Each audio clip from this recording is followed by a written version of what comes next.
Hey everyone, if you're looking to buy a brand new M.2 NVMe drive, you might be wondering whether the brand of it matters. Like, this is a WD black one, I've also got a Samsung one and a Kingston one in this computer as well, but does the actual brand matter, or can you go out and buy one from Fanxiang or whatever they're called, or any other make that you find? And the short answer is, it kind of depends what you're using the M.2 drive for. I think personally for me, as my main operating system drive, I always want to go with a good quality, well-reviewed NVMe drive, and that doesn't mean you have to buy one from a brand you've always heard of, because sometimes, mainstream brands can have bad NVMe drives with problems, as I'll talk about in just a minute.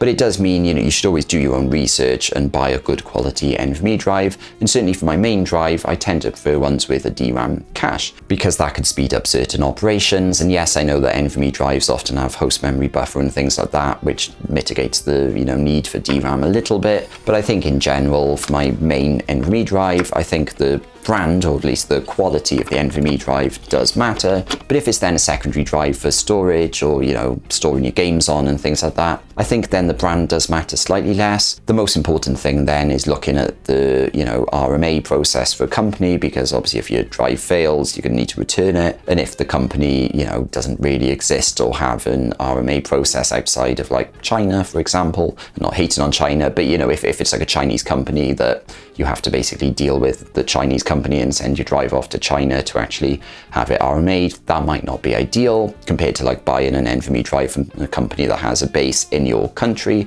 But other than that, I don't think the brand matters too much. What's more important is you look at reviews and see if there's problems with a specific NVMe drive.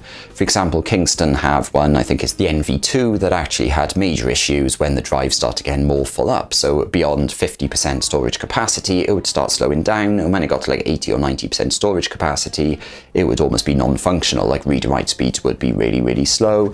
But obviously with a more quality and reputable NVMe drive, that's less likely to happen. And what's ironic is I just shown a Kingston drive on the screen there, but that second Kingston drive that I actually have running in my computer, I've done my research on it, and that doesn't have the same issues as the NV2 does. So that's why I actually showing that example is, Kingston are in general a good make and a good brand, but you shouldn't just blindly buy it, especially if that particular drive does have a known issue. And hopefully that makes sense. But if you've got any further questions, please let me know down in the comments. And if you enjoyed this video, please click the thumbs up button, and please subscribe to see more short videos like this. Thanks for watching.